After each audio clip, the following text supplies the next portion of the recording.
And we are back. No intro. We're doing all right. We're doing just fine. We had have a great morning here. I'm trying to do a little bit of the stock trade before we get going. Bryan Broaddus had his coffee and his breakfast. We're gonna give y'all a little bit of Q&A. Do you want to call this something like a Brian says this? Because normally when I ask you questions, I say no. This is Voch on record is what this is going to be. Put me down. This is going to be you're gonna be on record here. I don't want any waffling or any of that.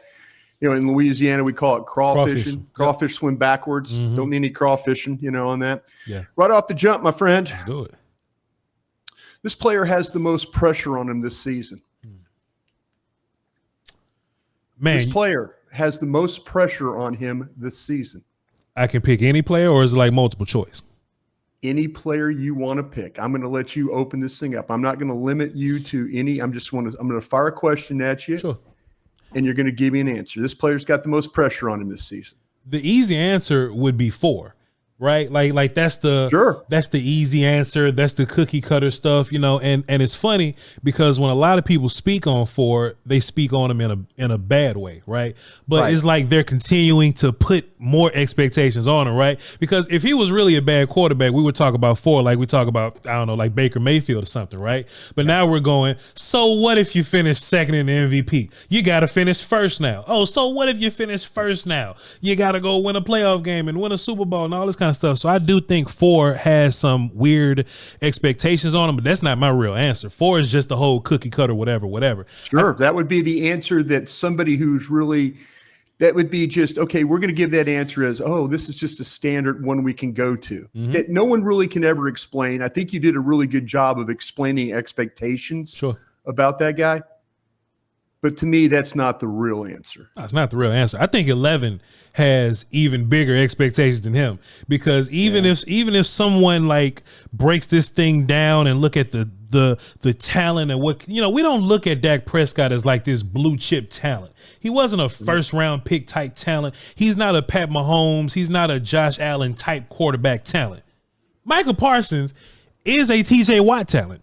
There you go. He is a Myles Garrett talent. He's one of those guys. So it looks cool when you crawling on the ground versus the Giants and you crawling around versus the Jets and all that. But man, like, where have you been towards the end of the season? I think that's another thing that people would say, right? Now, we can always look at, well, Dan Quinn, why don't you free him up more? Dan Quinn, why is he in a 4-point stance versus Trent Williams? Why can't we? Okay, so look, me and Will Steele, shouts out to you, Will Steele, at the end of the season. Will Steele, one of my favorite dudes. At the end of the season, Brian, we're tapping our watch. When are we going to put Micah in A-gap so he can be better than this center that he's lined up against? But no, we just put him up against Trent Williams. We put him up against the tight end so he can get double teamed and all that kind of stuff. So yeah, it's a bit unfair. But Micah, you're a TJ Watt dude. All these dudes get double teamed. All these dudes get tripled and they get the ball out quick versus them. But they still have this output at the end of the season. I think a lot of people want Micah Parsons to finally get that 20-sack season, that D-Ware season. And if he can do that, I think everything else just kind of, falls into place. That's your guy with the most pressure? I don't want to be an offensive line geek about this, but I think Tyler Guyton got a lot of competition going up against the Tyler Guyton got Myles Garrett first. So in this offense that's always like number one, that's always prolific and the MVP, and now Tyron Smith doesn't get to choke out Josh Sweat anymore, right? So now we got the rookie Tyler Guyton over there keeping everybody safe. So it's one of those 3 guys, if I would have to say. You sure that's the guy with the most pressure on him? Possibly. Unless it's Mike McCarthy or something, but he ain't a player. So those are my 3. How about Mazi Smith?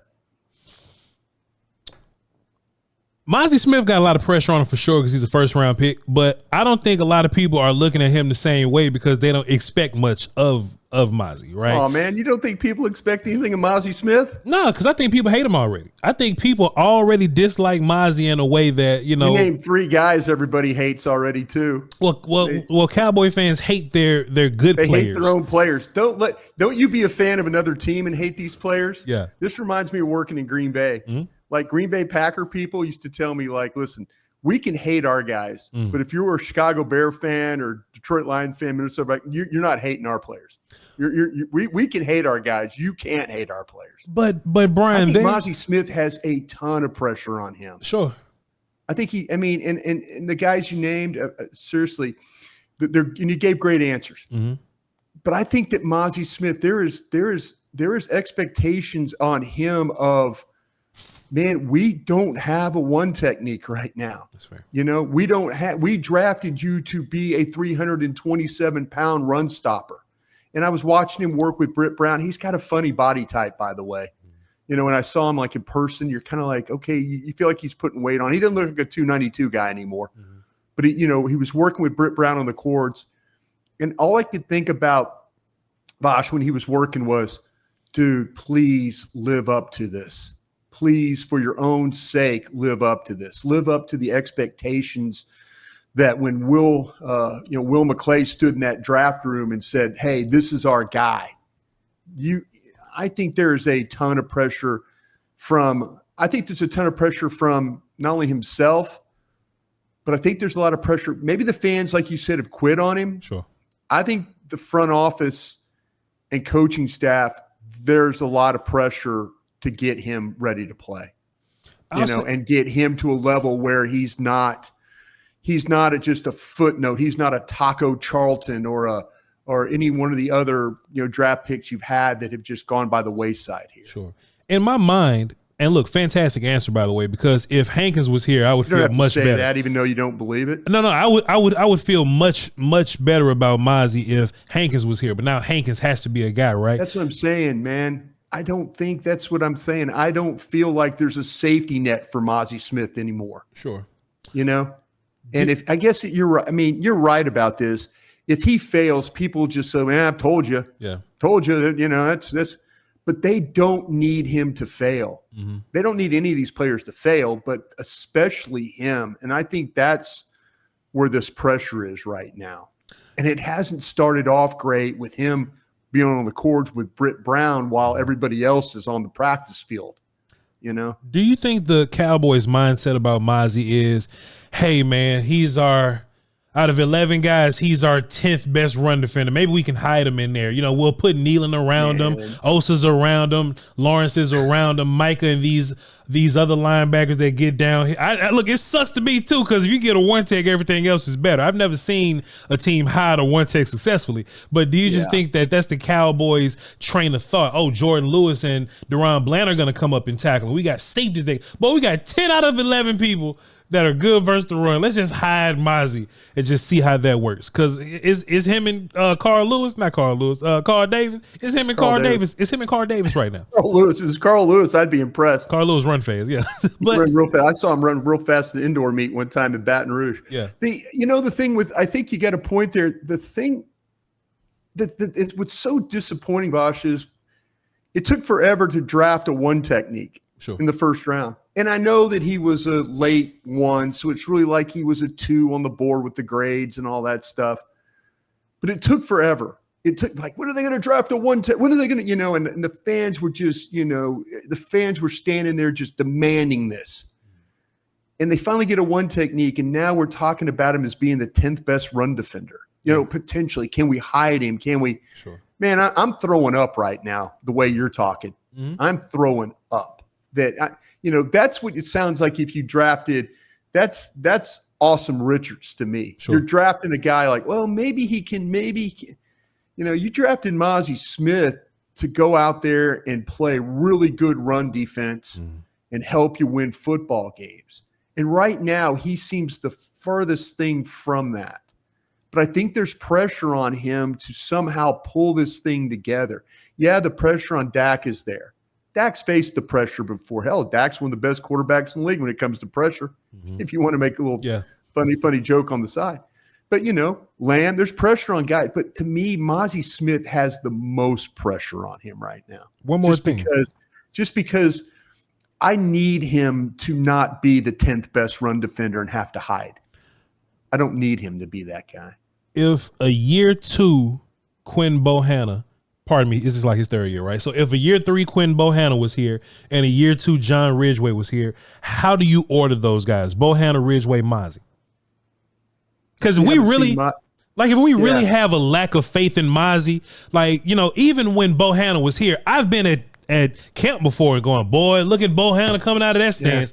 boy, he looks big. And you know, Ridgeway or whatever, he probably could have used another, year or two to grow on you or whatever, right? But if those two guys were here, how would you rank those guys? Like, would you say that Mazi would come in and be what Bohanna was? And that's how we talk about One Tech right now. We're praying for Quentin Bohanna to come back and just save us at One Tech. But the thing about it is, we watch, like I said, we watch Will McClay stand up there and tell us, and we all saw Mazi and we're like, yeah, okay. Yeah, he plays with his hands. He's a powerful guy. He's strong. He's all the, and then it's kind of like the same thing with damn Schoonmaker. Yeah. I don't know what happened to these guys along the way.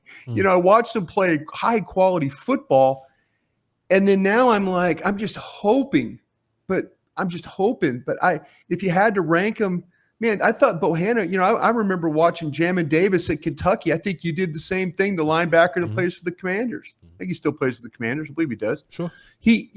I'm watching him make all the tackles, and I'm watching Quentin Bohanna not get any, number 98 staying square and not let anybody get up on the linebackers. I'm like, oh, they might have stole a guy here. Yeah. They might have stole a guy here. And then you watch Ridgeway at Arkansas, and he's knocking my LSU guys all over the damn place. And you're like going, oh, wait a minute here, and then they move on from him.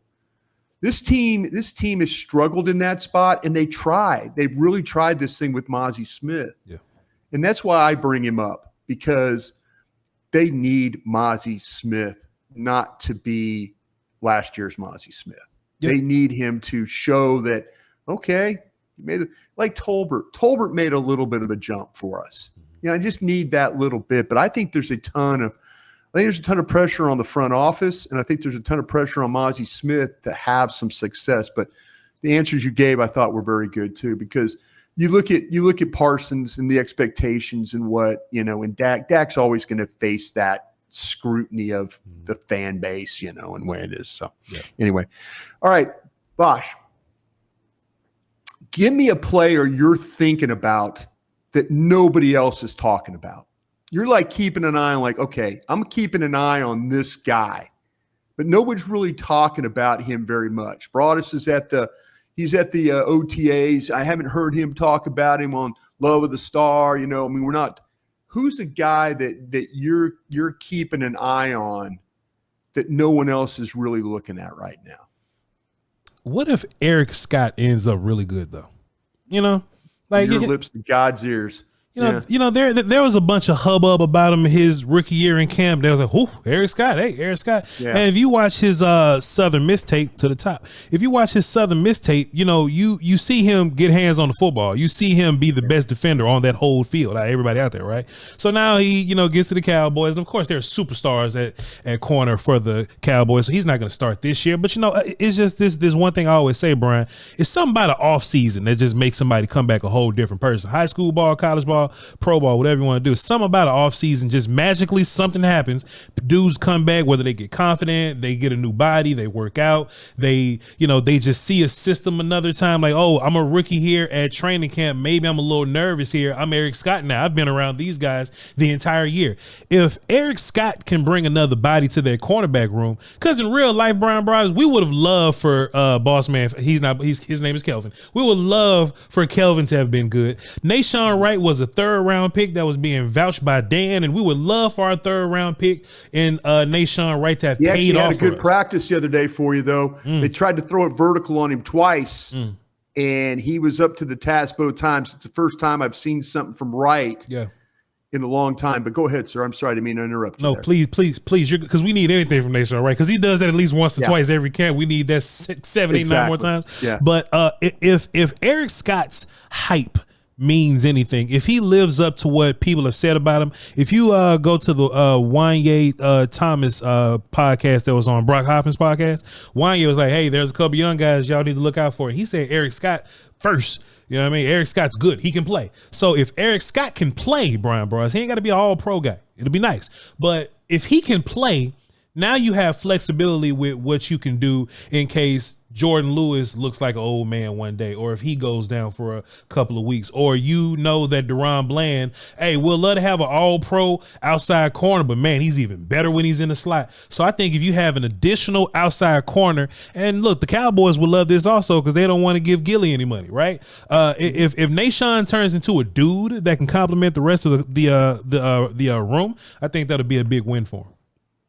Man, I like what you're saying there. That's a great name because not a lot of people, he's become a little bit of an afterthought for a lot of people. Here's a guy that was selected by the previous regime. Matter of fact, the Cowboys moved up, as we all know, to go get him in the draft. So that's a great name. And you know what? To your point, he has shown up a couple of different times. I've watched 3 OTA practices, and there's been each practice, whether it's a 7-on-7 drill, a 2-minute drill, Eric Scott's kind of shown up, like you said, with Southern Miss guy. You know, he's shown up and you're like, oh, who tipped that ball? Oh, who got that interception? Oh, who was in coverage on that play? You know, so to your point, I like what you're doing there because it would have been real easy for me I love Kalen Carson, the kid from Wake Forest. It's been easy for me to talk about him, keep talking about him. Eric Scott's the one that's shown up in these practices that I've seen. That's a really good name of somebody that all of a sudden you're not thinking about. And that's why I asked you the question, because there's going to be probably 2 or 3 guys that we're not thinking about. Sure. And we get to Oxnard and all of a sudden it's like, this dude's battling to play. This dude's battling to be on the 48 every week. This dude's battling, instead of being maybe a guy that we're thinking about cutting. Yeah. We always play that 53-man roster game. It's real fun this time of year when you don't have a lot to talk about. Oh, give me the 53 guys. And then you put Eric Scott on the bubble. Sure. But Eric Scott has shown me better than what Eric Scott showed me last year at this time when we were talking about players. Let me ask you this, Bryan. Do you think our cornerbacks as a whole are probably going to be a little better because Zimmer's going to do different things? There would be many times we'll be watching Dan's defense, and I don't just want to keep saying bad things about Dan, but he's gone. I say what I want to now. There would be many times to where I'm just like, man, why is this dude on an island by himself? Why is there no safety help nowhere? I don't think Malik Hooker's I don't want to say stupid or slow, but I don't think he's not a dumb player. We watch at Ohio State, right? He sees things before it happens. So in my mind, Malik Hooker's making busts because of something that was said to him that probably didn't correlate, that probably didn't get passed along really well. No, you're right. You watch enough Zimmer put 2 safeties back there, but all right, y'all ain't gonna throw nothing deep. So do you think that maybe with physical corners that we do have these longer corners that could probably do stuff at the line of scrimmage? Do you think that it'll be easier for them because there will be help behind us? And look, when I say help, Bryan, I don't mean J-Ron Kirsch playing deep safety for it. You know what I mean? There's real safety help. So now instead of gambling, because we got 4 corners with gambling problems, we got 4. If you have gambling, please call. That doesn't help. Diggs, Bland, Carson, and even Eric Scott, they all have been accused. They all gamble a little bit, right? So do you think that the 2 safety help will just help the whole cornerback room altogether? Yeah, I do. I think the way Zimmer told us, though, hey, we might not have the turnovers we've had in the past. Sure. And that's and a lot of it has to do with gambling on plays. Yeah. If you're going to. One thing Mike is not going to do is he's not going to let that Green Bay game happen where guys are running Scott-ass free through your secondary, and then there's confusion about who picks up this guy with whom. That ain't going to happen. The way that Mike plays his safeties and the way they have the ability to cover, I've even seen it in some of the OTA practices, balls that have gone down the field and stuff, that the safeties have been at proper depth and guys getting over, corners running with, safeties getting over. Mike ain't going to take a chance on that. Mike might say, hey, I'm not going to probably have the turnovers that we had, but I am damn sure not going to let them have 40, 50-yard passes on us. Sure. So, to your point, absolutely. Got another one for you here. Is Overshown going to be the best linebacker on this team? I don't think so. I think he'll be better than what we enlighten me, sir. He'll be better than what we've had though, right? But you know, think about how we use guys sometimes, right? You know, some guys would be like, I mean, you could excuse me, please. You know, we could talk about best linebackers. You could say, well, what about Micah, Bryan? He's a line. No. I kind of consider he's an edge. Yeah. To me, he's an edge. He's proven to me that he doesn't like classroom football and he likes to play edge. Yeah. So please continue, sir. I think Overshown would be more of a weapon than like a real pure best linebacker guy. I think Kendricks is going to be like a really good pure linebacker guy. I think Liufau is going to be a really good pure linebacker guy. He's having a good start, that Liufau, yeah. Bryan, you watch film. How about this? Voch says this. When you were watching Overshown at Texas, didn't he do a lot of blitzing and stuff? Didn't he do a lot of pass rushing and stuff? Yeah. A lot of getting downhill? I think Overshown's going to make a lot of plays. But when I'm thinking pure linebacker, right? I'm 32 years old, so I came up in this Dat Win, Sean Lee era. I like smart linebackers, Bryan. So when I see a linebacker doing something smart, I think Liufau got a bunch of, hey, y'all, they running counter. Hey, y'all, they're doing this. Kendrick's got a lot of that in him, too. Yeah. That's how I like my linebackers to be. Yeah. So if I'm grading who's going to be the best linebacker, Overshown could be that guy, but I don't know. I got to see him, right? We got to see him play more than a preseason game, right? I just think Liufau and Kendricks are going to be the more directing traffic, scraping clean and finding stuff, even though Overshown's come out and admitted that he's going to be the will linebacker, which could benefit him. I think he's going to be more of a weapon. So he may get more sacks than those other guys, right? He may get more blitzing opportunities, but I think those dudes, Liufau and Kendricks, gray hair, I think they're going to be doing a lot of the covering. They're going to be getting the interceptions. They're going to be directing guys, lining guys up and all that kind of stuff. So that's where I can kind of differentiate the two. So I think Liufau would be a better linebacker, but Overshown to be a better weapon. I hope that ain't me being too technical about it. I think you're good there, because to me, the thing with Liufau, he is, man, him and Kendricks both, you're right, man. When you said the word cover, it is clear when you're watching those practices. And, you know, and who is it that was, somebody was saying, oh, it might have been Bobby Belt. I was standing with Bobby and he's like, we were doing Love of Star. And he goes, oh, you've seen Liufau, you've seen him cover and all that. And I'm like, Bobby, I'm going to be honest with you. I didn't watch him to practice. I didn't watch him very much. Yeah. And then what have I done the last two practices? I watched number 35 run around out there, and it is noticeable. Sure. It is noticeable. And I ain't trying to blow smoke up everybody's ass here right now. You know, you brought the name up. The kid is smart. He is really smart. And you're right about him and Kendricks in what they see. Yeah. And, you know, they have what they call two spot, the practice where one group goes on one end and one group goes on the other. And two spot with the varsity team, Liufau is up on with the varsity hill, you know, and other guys are down on the JV hill, you know, practicing down with their group. But they're getting reps down on the JV. It's good down there. But what do they do? And they're taking him, Liufau, and they're putting him up there with Kendricks, and they're pairing him up. I will say this, though. I stood there and watched. I couldn't keep my eyes off watching Overshown work with Britt Brown, by the way. And they're moving him around, and they're kind of putting him in drills now where they're doing linebacker stuff. And it's like the run, plant, turn, direct, go, burst. And the old scout me is like, holy S. Yeah. You know? I mean, this guy, the body type, the mobility, the word weapon, I think you did a great job of, and I usually don't want to give you credit for anything, but you got him right. And the reason I asked it, because I couldn't keep my eyes off watching him work drills. Yeah. And then I kept remembering, like, hell, I'm watching preseason games. He's in there 6 plays and he makes 3 tackles. Sure. And you're like going, okay. But to your point, the other two smart linebackers can also make plays. They're not just smart, but they finally, I think they've got a couple of linebackers that actually understand coverage. And maybe that will help them more than we'll even know. We talk about, oh, they're not good in run defense. Oh, you know. Yeah, these guys will tackle. They'll get to the ball. Kendricks has proven he'll get to the ball.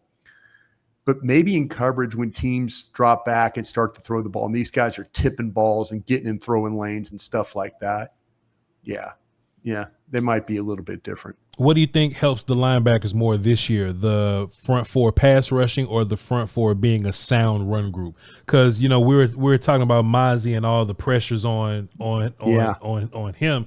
If Mazi can't keep these guys clean and they see it and they get there and they're first and but if they got blockers on them, this don't matter, right? So would you rather have the run defense of the D-line be up to par to keep those guys clean, or are we going back to pass rush land, go and get sacks? Hey, go and put some pressure on the quarterback so that they can make a mistake because Louisville is going to be right in the area somewhere. Like these errant throws can be, they can be a reason why linebackers get interceptions. That's something we haven't seen in a while, Bryan Broaddus, by the way. Like we used to live in this world where linebackers used to get interceptions. Our linebackers don't get interceptions around here, So maybe with more pass rush, our linebackers can get back to interceptions. What's more important to you, Bryan? The D-line being more sound and run, or the D-line getting more pressure to help the linebackers out? Man, you talk about being your age and an era that you used to watch football. I'm a lot older than you, so I appreciate running the ball and run defense. Yeah. Most demoralizing thing I ever remember living through being in personnel was standing on the sidelines and watching a team run the ball on you and you couldn't stop them. Cowboy fans too well know this. I trust me, I was in that era where Charlie Gardner gained like 200 yards, and he had 3 straight 200-yard rushers against us in the early 2000s. Yeah. And I vowed, I said, never again, and here we are. It's not that extreme, but give me, because I trust the secondary to cover. And if my pass rush might be a tick late, I trust my secondary. But man, I need my run defense to be good. I don't want somebody coming into a game against me knowing that they can run the football. Yeah. I don't want that feeling at all. So I'm gonna side with the run defense aspect of this thing. Yeah, the Cowboys' biggest blunders last year was Aaron Jones and James Cook. You know what I mean? Like they think they made things uncomfortable. And look, Bryan, I'll tell you what, something else too, just dudes watching film or whatever, right? We beat the Panthers, but Miles Sanders had a good little day against us, and I was upset. I'm like, why are the Panthers running the ball against us? I was sick. So to your point, it'll probably be better to make sure that the run game is sewn up. So look, Bryan, we always talk about, hey, can I send this 5th round pick somewhere to go get somebody? We always talk about wide receivers, running backs, and stuff like that. Yeah. Do you think it's a possibility? Because the Cowboys love their guys, but there's no way they love Carl Davis and just Mazi by himself. Do you think there's a way that we can move a pick to go get a 1 tech to make sure that these linebackers, that we can get every bit out of them? They did it with Hankins. Yeah.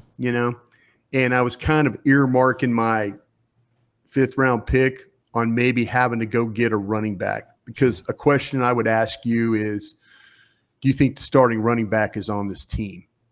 That's another question. I know we've had some shows about that, so I was going to try and avoid that one. Sure. But I was thinking about taking my 5th and trying to go and getting a running back. And I know people were arguing with me on Twitter about it a little bit. Like, if you have the offensive line, you can plug and play any guy. Okay, fine. Yeah, sure. But if you guaranteed me that I could have a back that could take advantage of a really good offensive line and be even better, sure. Yeah, I'm moving a 5th round pick. And I appreciate everybody's comments like, plug and play, you can do, Yeah. You got plug and play guys right now that probably are good enough. But if this offensive line can really get it humming, running the football, and because of them up front and the movement and things they're getting, give me a back that can kind of, instead of getting 3.5, 4 yards a carry, give me a back that's going to get 5 yards a carry. Sure. Give me a back that's going to break some runs. Give me that guy. That's what I want. Yeah. I'm being a little greedy about that, a little selfish. But yeah, to your point, absolutely you could take one of those 5th round picks. The problem is where's the willingness of people to give up players like that?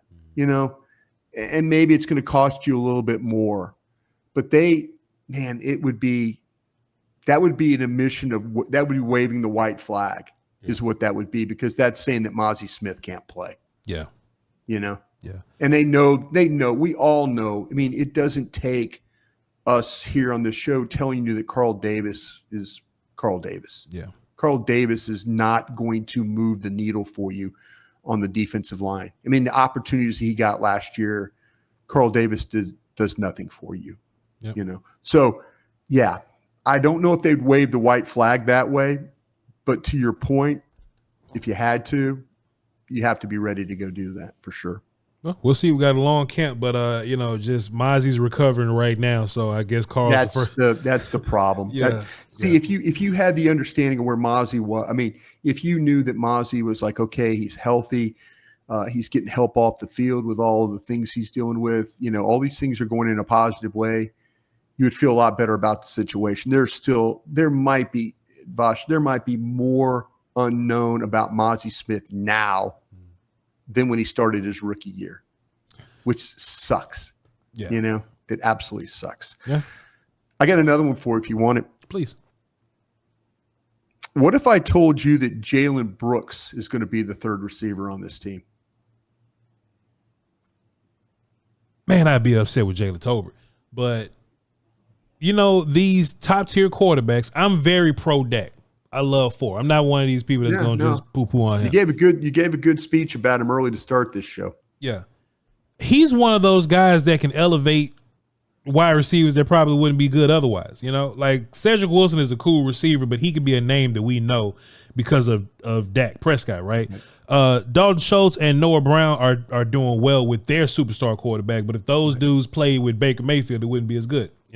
So I just think good quarterbacks. Man, you always punting on Baker Mayfield. What you do with Baker Mayfield? What's your hate with Baker Mayfield? Nah, he's just the first name popping in my mind. This is two segments where Baker Mayfield catches a stray from you. Fair enough. Beat the Eagles, so I can't really just poo-poo on them too much. Like Bryce Young or something, right? If those dudes play with Bryce Young, they wouldn't be as good. If they played with Russell Wilson last year, they wouldn't be as good. Right. But Dak has the ability to elevate these guys. So when you have a wide receiver room, you want to, get rid of your redundancies, right?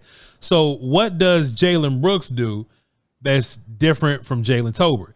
You look at Jalen Brooks can be a true X receiver for you.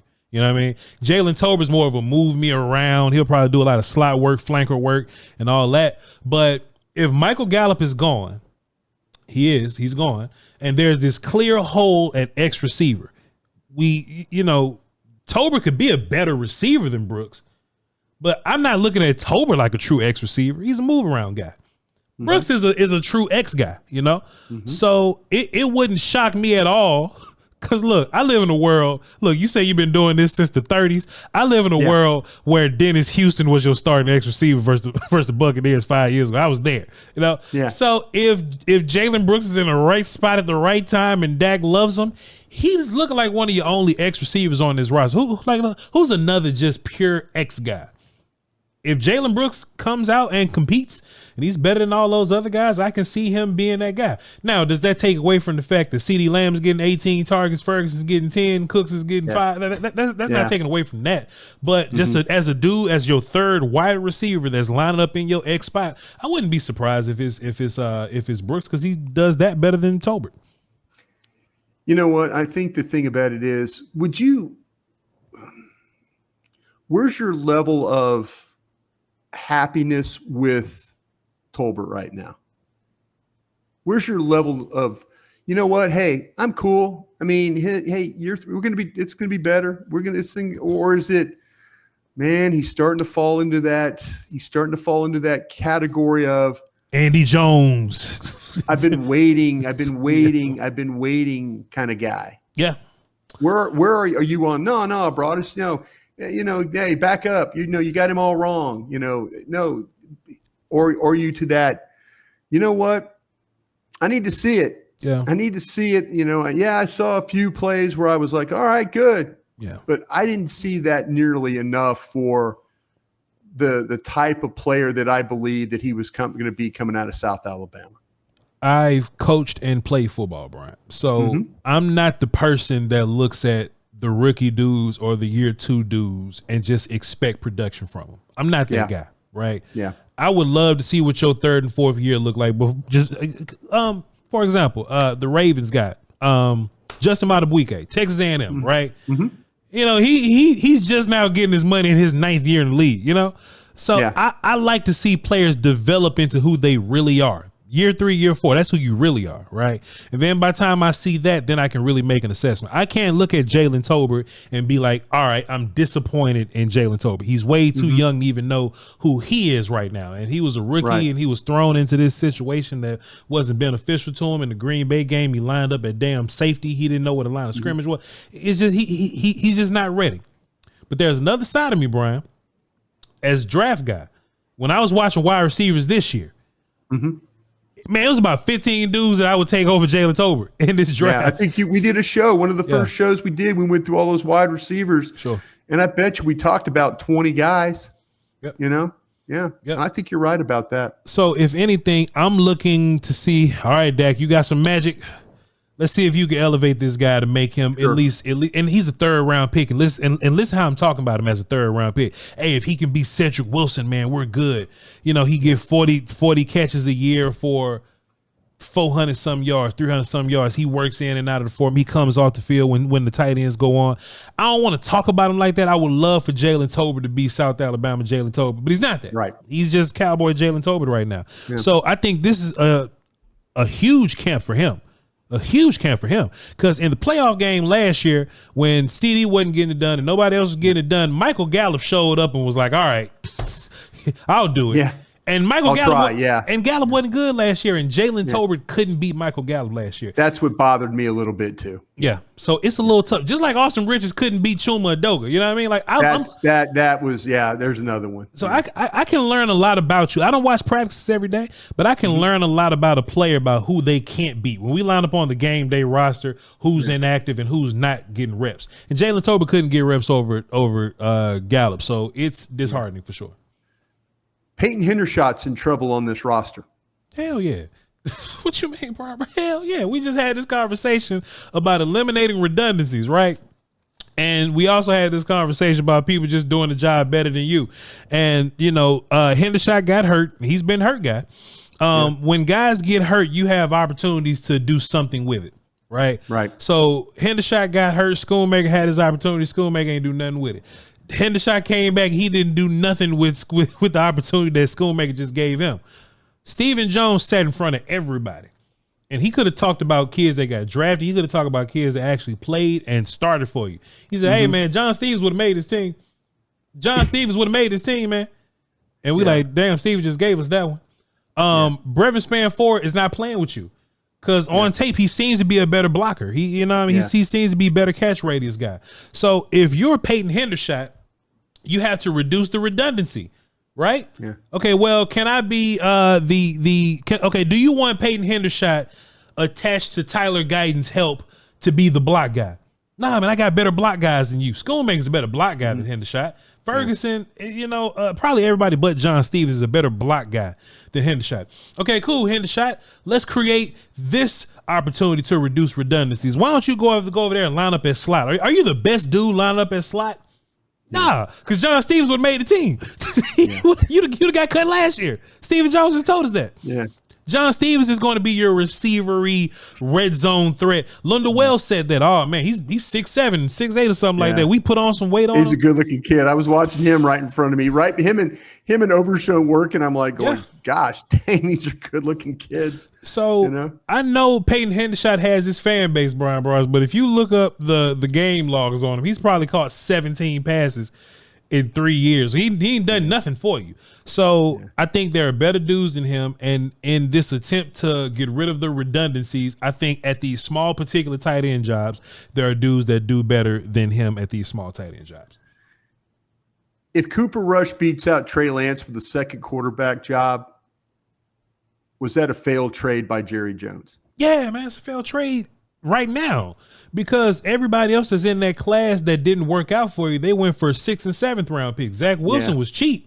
Justin Fields was cheap, Brian Brown. And just me being draft guy also, and just looking at those guys, I think Zach Wilson and Justin Fields had a better upside than Trey Lance, right? So Jerry may have been quick on the trigger there. He didn't tell nobody else, but he was quick on the trigger there. He says, hey man, I want Trey Lance, and I'm so quick on this trigger. Don't even need him right now. I'm so quick on this trigger. I'll give you a 4th round pick for him.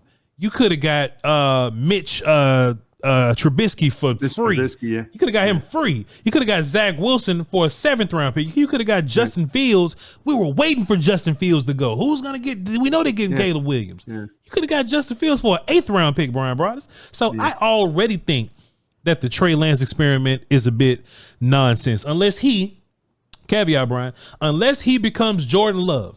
To where Trey Lance done sat down for so long that when he gets his first opportunity, that he just figured it out, and maybe he just can't be an MVP and beat Dak, and we get a 3rd round pick back for him, trade him somebody else. Unless that's the case, then like you said, if Cooper Rush still beating you, and you got the athleticism, you got the arm talent advantage over Cooper Rush, and you've been in this system about the same amount of time as Cooper Rush, because this ain't the Kellen Moore system anymore. If Cooper Rush still beats Trey Lance, I'll be upset. And this whole thing is a failure, and I wish I had my 4th round pick back so I could have got Jalen Wright or Marshawn Lloyd.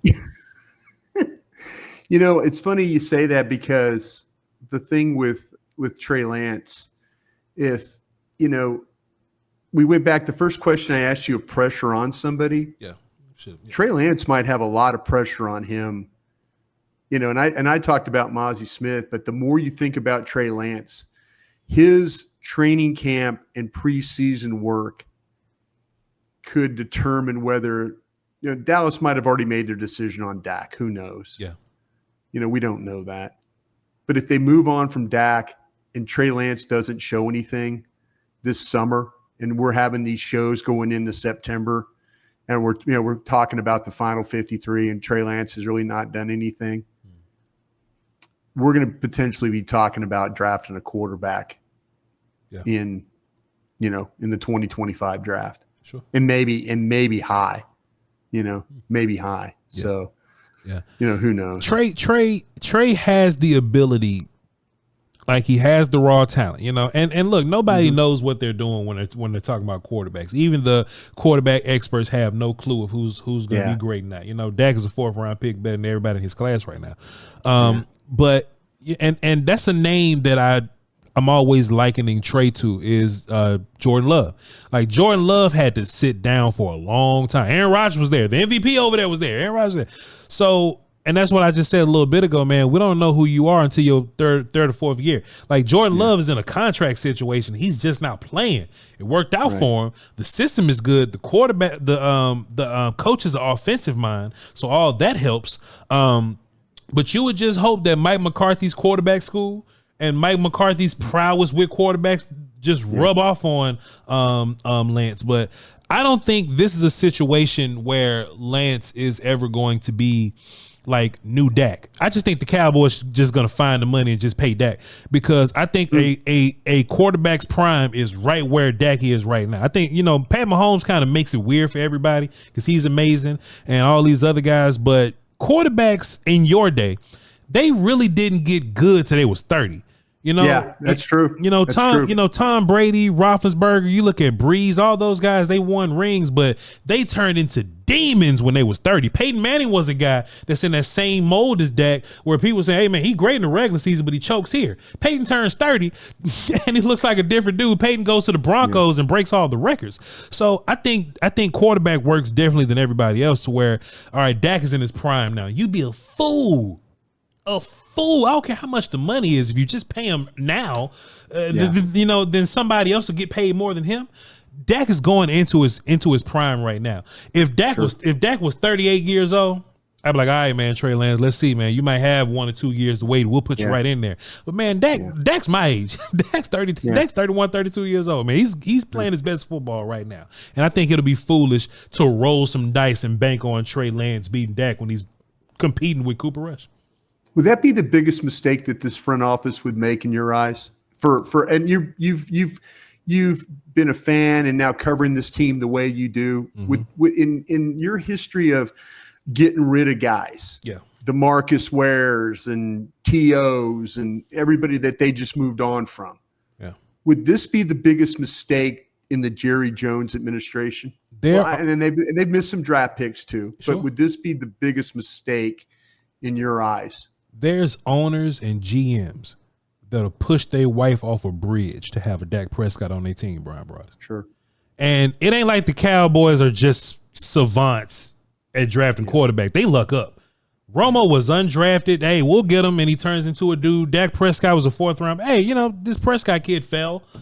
Let's get him. If they had the vision on Dak, he'd be a 1st round pick. All right, we'll use a 4th one. Yeah, go ahead, get the Mississippi State kid, right? They've lucked up into quarterbacks. They have. They sure have. And it's not like you're Indy, where you just the worst team, so you get paid, and then you're the worst team, so you get luck. You know what I mean? Or even Green Bay. You stumbled into Dak Prescott. Yeah. And he's in his prime, and he just finished 2nd in the MVP. And he probably got 8 more years to play for. I say 5 or 6. He probably got 5 or 6 more years to play for you. Yeah. You would be a fool as a team that don't know how to evaluate quarterbacks to look up on one and get rid of them. Yeah. You don't know how to find these people. You just spent the 4th on trade. Because you don't know how to find these people. Right. No, man, T.O. is different. There's always wide receivers there. He's great, but damn, Murray, right? Yeah, broke all these rushing records and touched all this. But hey, man, we can find some running backs. We're fine. Dez Bryant, we can find some wide receivers. You don't know how to evaluate quarterback front office, man. Keep this dude that you stumbled upon. Why don't you hold on to him? Why don't you just keep him because he's good and he finished 2nd in the MVP? Let's not be with that. If you had to sit down right now, you go to the Cowboy Club for lunch today, and you're sitting down across the table from Jerry Jones. Oh man, that's a rich room. No, man, the food's there is really good. By the way, I'll bring you when you come live in Dallas. I'll take you over there to eat. I got a hookup. Oh man, at the Cowboy Club, please. Yeah, they love me over there at the Cowboy Club. They about to love me, but go ahead. Yeah, no, they trust me. The Wagyu burger there is excellent.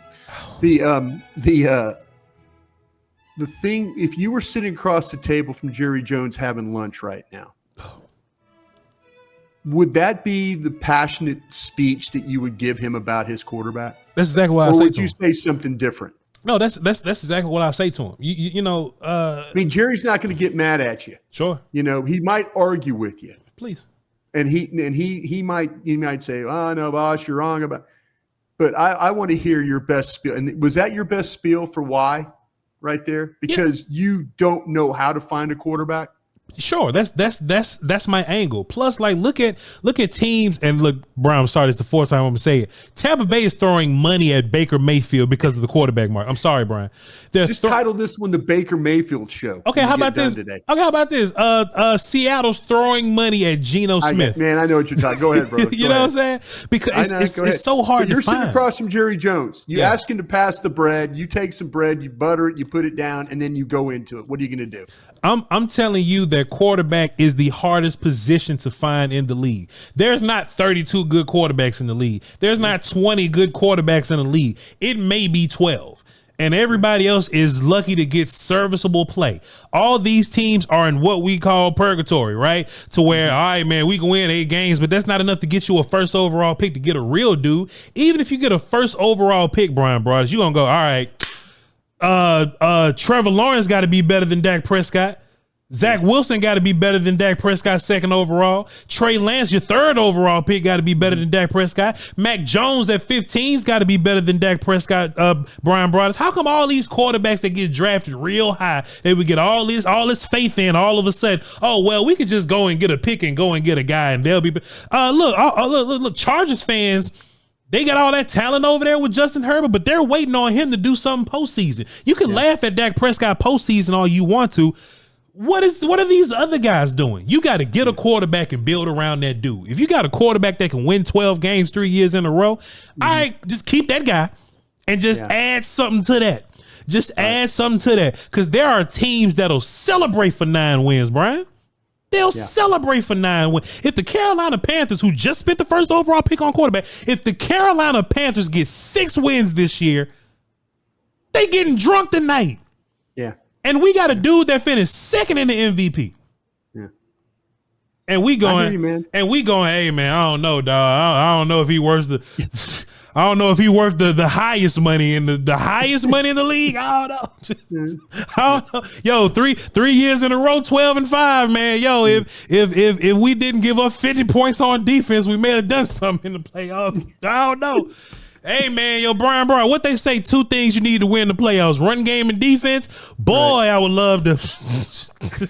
It's all good. Let me watch some other playoff games where the other quarterbacks look like garbage for the whole first half, and they come out in the second half and they recover from it. Pat Mahomes threw a damn interception at the beginning of the third quarter. Hey, let's pay him though, because his name is Pat. Just pay him. Oh, what about all these other quarterbacks that end up second, third, and fourth in the MVP? Oh yeah, we'll pay them. Trevor Lawrence, they gonna Brian, they gonna get me up out of there with that fancy violin music. They gonna be pulling me out of there. Jerry Jones, you need to pay Dak Prescott and stop playing. Pay your second MVP, your runner-up in the MVP. Pay him. I got you, man. Brian, you're great. What are we doing here? Oh, I understand. What are we doing here? We all these other. Oh well. I guess Cam Fleming gonna have to be the left tackle. Cam Irving gonna have, Ty Nsekhe gonna have to be the left tackle. Dak go all right. 12-5, 3 years in a row. Pay this man his money so we can move on to another topic, please. Got you. Hey, before we get out of here real quick, can I use our platform to say I'm super proud of somebody? Please. And I think you're super proud of this person. Hell yeah. Aisha Morrison got a chance to spend some time with people down. She was down at the Senior Bowl people down there in Mobile, Alabama, working in their scout school and stuff like that. I couldn't be more proud of her for that opportunity to go down there. And I was talking with Jim Nagy about it, and they absolutely loved her down there. She represented everybody. The draft show, she represented herself, number one, because she's a quality person, quality human being. I think she'd make a damn good scout. She's a trailblazer in every sense of the word. She knows players. She's not afraid to fight you. She got battle tested for 2 years working on the draft show. That ain't easy to do. Especially working with me. But I just want to say in the final moments here that I'm super, super, super proud of her. And that somebody that started in our world here is getting an opportunity to go and maybe further her career and do some other things. And I just, like I say, before we get out of here, I wanted to say I'm so proud of her and what she's become. I really am. Hey man, she didn't easy her way through this. She got her ass kicked a bunch on that draft show. Yeah. She didn't just, I know I got her way through this. She showed up and she was better than a lot of people. And she built this name for herself, and she's come from this place where we don't get noticed all that often, And we're trying, man. We're trying. We're working the right angles here and doing the hard work, and that's what's necessary. And that's why I love being on shows and with you, because again, you start at a certain spot, and now it's like, that's a trusted word right there. Your speech to Jerry Jones, I think, would be well received. Yeah. I think you made some very good points, as the whole show today. I appreciate you answering all my questions. I really do. Thank you so much for asking them. Thank you so much for having them. And we'll do this again next Friday. Bryan Broaddus, 105.3 The Fan, Bryan Broaddus, DallasCowboys.com, and BRYN Broaddus on Twitter. He's about to go do Love to Star with Bobby Belt. Fantastic numbers over there. So whenever that drops, y'all go find that. Y'all hold it down. We'll catch y'all next time. Peace.